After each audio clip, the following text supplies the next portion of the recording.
اتر پردیش میں کچھ علاقے ایسے ہیں، اللہ کی پناہ، وہاں پر میں باضابطہ کئی علاقے ایسے دیکھا ہوں، شادیاں اس وقت تک نہیں ہوتی جب تک وہ اسکارپیو بولیرو نہ دے دے ان کو۔ لڑکے مانگتے ہیں، بھکاری کام کرتا ہے چپراسی کا اور بیوی کے باپ سے مانگتا ہے گاڑی۔ کم سے کم والا چپراسی بھی بائک کے بغیر شادی نہیں کرتا۔ حد تو اس وقت ہوئی، مجھے تعجب ہوا، جو وہاں کے علم حاصل کیے ہوئے عالم دین بنے ہوئے نئے نئے نوجوان علماء ہیں، وہ بھی شادیوں میں جہیز لیتے ہیں، اپنے علم کو بیچتے ہیں۔ لعنت ہے ایسے علم پر جس پر عمل نہ ہو، تف ہے۔ پھر اصلاح کیسے ہوگی جب علم والے لوگ، کیونکہ میں نے جب سختی سے کچھ لوگوں سے کہا کہ کیسی بلا تم لوگ بنا کر کے رکھے ہو، شادی کو اتنا مشکل کیسے کر دیا ہے، تو لوگوں نے کہا کہ حضرت ہمارے ہاں تو سب علماء بھی تو لیتے ہیں، تو ان کے پاس تو یہ دلیل ہو گئی، علماء کا کرنا عوام کے لیے دلیل بن جاتی ہے۔ اسی لیے اس سے قبل بھی میں نے کہا، علماء میں سے کوئی بھی ہو، اگر وہ رسول اللہ صلی اللہ تعالیٰ علیہ وسلم کی شریعت طاہرہ اور حضور کی بیٹی کے اخلاق کردار پڑے ہوئے ہوں تو ہرگز ایسے برے رسموں کو ایجاد نہ کریں اور اس کے لیے دلیل نہ بنے۔ عوام الناس کے بھٹکنے اور بہکنے کا ذریعہ وہ بن جاتے ہیں۔ اللہ تبارک و تعالیٰ نے تمہیں مرد بنایا ہے، اور نوجوانوں، اللہ نے تمہیں طاقت و قوت عطا کیا ہے۔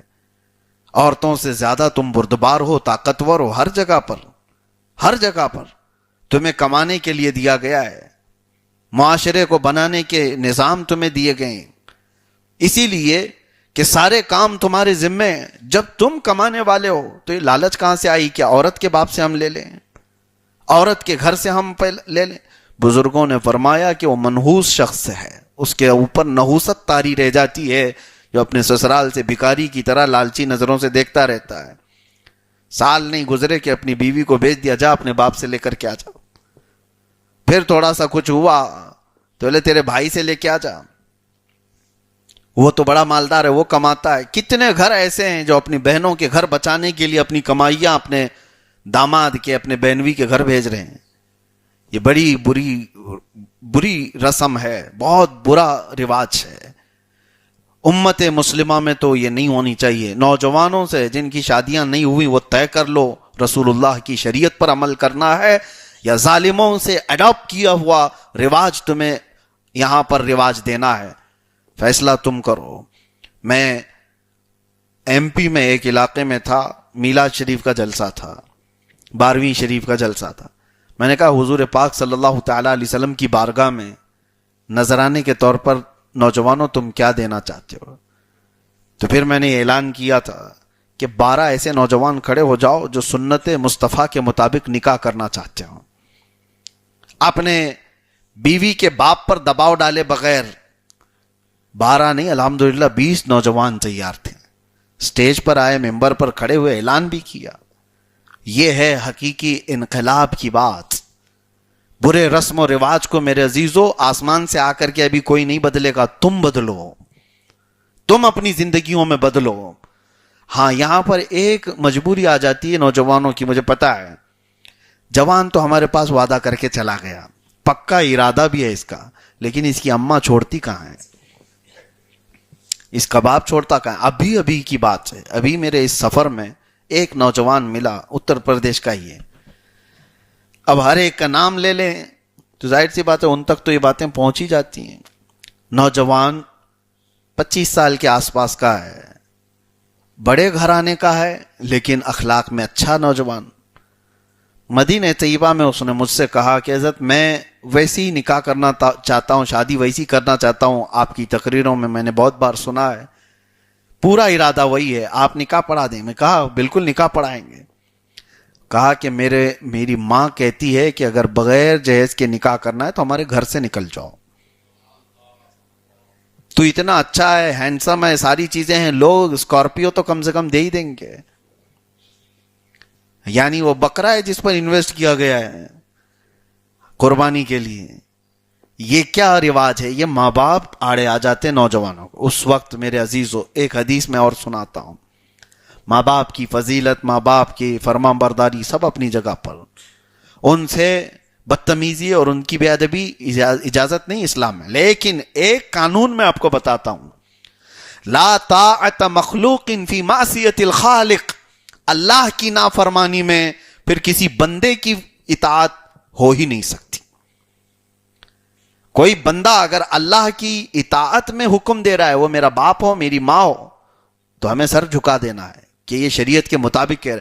شریعت سے ہٹ کر کے کوئی حکم آیا تو پھر باپ بھی نہیں ماں بھی نہیں. ہمارے لیے سب سے پہلا حکم ہے میرے رب ذوالجلال کا. پہلا حکم ہے اللہ کیا چاہتا ہے، میرا نبی کیا چاہتا ہے، رسول کریم صلی اللہ تعالی علیہ وسلم کی رضا کیا ہے. یہ پہلے آپ دیکھیں. نوجوانوں کو یہ میں قانون دے کر کے جا رہا ہوں، شادی خوب اچھی کرو، تمہاری استطاعت تمہاری حیثیت کے مطابق کرو ساری چیزیں. ہاں کچھ لوگوں نے بہت ہی زیادہ کنجسٹڈ بھی بنا دیا ہے، جیسے وہ جماعتیں چلا چٹی والے لوگ، انہوں نے تو شادی کو پورا ہی وہ ختم کر دیا. نہیں نہیں نہیں، خالی ایک 2 پلی والی 5 روپے کی ٹوپی پہنو، بس نکاح اس میں ہی کر لو، اجلا کرتا، بس اتنا ہی ہے. نہیں، خوشی منانے کا حق ہے تمہارے پاس، تمہارے پاس عمدہ لباس پہننے کا حق ہے. رسول کریم صلی اللہ تعالی علیہ وسلم نے جب اپنی بیٹی کو رخصت کیا تھا تو اب اس کا انداز تو دیکھو. حدیثوں میں موجود ہے حضرت فاطمہ رضی اللہ تعالیٰ عنہ ایک ذی الحجہ کو رخصت ہوئی تھی حضور اکرم صلی اللہ علیہ وسلم کے گھر سے، تو آپ کے لیے ایک بہت ہی قیمتی اونٹنی منگوائی گئی تھی جب حضرت فاطمہ کی ڈولی جا رہی تھی. اور اس وقت حضور پاک صلی اللہ تعالی علیہ وسلم کی ساری ازواج مطہرات حضرت فاطمہ کے آگے آگے چل رہی تھیں. انصار کی ساری عورتیں اس جلوس میں شامل تھیں جب حضرت فاطمہ جا رہی تھیں، اور صرف جا نہیں رہی تھیں، حضور پاک صلی اللہ تعالی علیہ وسلم کی ساری ازواج مطہرات رجزیہ اشعار بھی پڑھ رہی تھیں حضرت فاطمہ کی فضیلت میں. اس میں سب سے پہلے جو اشعار پڑھی حضرت ام سلمہ رضی اللہ تعالیٰ عنہ نے. حضرت ام سلمہ نے ساری عورتوں کو مخاطب کر کے کہا، اے عورتوں آ جاؤ اس جلوس میں، دیکھو اس سواری پر کون بیٹھی ہے جس کو رسول اللہ نے جنتی جوانوں کی سردار کہا ہے. آج وہ نکاح کے بعد اپنے گھر جا رہی ہیں، اور اس کے بعد حضرت حفصہ رضی اللہ تعالیٰ عنہ آگے بڑھی، ان کے بھی اشعار ہیں عربی میں. انہوں نے کہا، اے انصار مدینہ کی خواتین، آج دیکھو رسول اللہ صلی اللہ تعالیٰ علیہ وسلم کے گھر سے وہ خاتون جا رہی ہے جو رسول اللہ کو سب سے زیادہ عزیز ہے، اور اس کے گھر جا رہی ہے جو رسول اللہ کو سب سے زیادہ محبوب ہے. حضرت علی کے گھر جا رہی، یا حضرت حفصہ نے بیان کیا. اس کے بعد حضرت عائشہ صدیقہ رضی اللہ تعالیٰ عنہ آئیں اور کہا، اے خواتین، اے مدینے کی عورتیں، سب اپنے اپنے سروں پر حجاب ڈھک لو، اس لیے کہ تم جس کے نکاح کے اس جلوس میں جا رہی ہو اس سے تو اللہ کے فرشتے بھی حیا کرتے ہیں. حضرت فاطمہ کے فضیلت میں یہ باتیں پڑھی جا رہی تھیں، اور پیچھے انصار مدینہ کی خواتین سب اس جلوس میں شریک تھیں. اور جب مولا علی کے گھر پر یہ جلوس پہنچا تو وہاں استقبال کے لیے میرے آقا پہلے موجود تھے. رسول پاک صلی اللہ تعالی علیہ وسلم کھڑے ہوئے تھے اور حضرت علی کو ہاتھ میں ہاتھ دے کر کھڑے ہوئے تھے. جب حضرت فاطمہ آئیں ان کو اتارا گیا. دلہن کو جب اتارا جاتا ہے، یہ سارا نظام رسول اللہ کے گھرانے کا میں بتا رہا ہوں. پہلے میں نے کبھی اس چیز پر شاید آپ کے سامنے عرض نہ کیا ہو. حضور پاک صلی اللہ تعالی علیہ وسلم اپنی بیٹی کو خود اتارتے ہیں اور حضرت علی کے ساتھ لا کر دونوں کا ہاتھ پکڑ کر کے ملایا، اور اس کے بعد پانی منگوایا. میرے آقا صلی اللہ علیہ وسلم نے وضو فرمایا اور اپنے وضو کا بچا ہوا پانی دونوں کے جسموں پر چھڑکا اور فرمایا، اے اللہ، میں ان سے محبت کرتا ہوں، تو ان سے محبت فرما، اور ان کی اولاد میں قیامت تک شیطان رجیم سے ان کی ذریت کو محفوظ فرما. یہ رسول اللہ کی دعا تھی. حضرت فاطمہ اور حضرت علی کو پانی چھڑکا اور اس کے بعد یہ بھی دعا فرمایا کہ اے اللہ، ان کے جسم کے ہر حصے سے خوشبو پیدا فرما. اس کے بعد حضرت فاطمہ حضرت علی کے گھر پر آئی.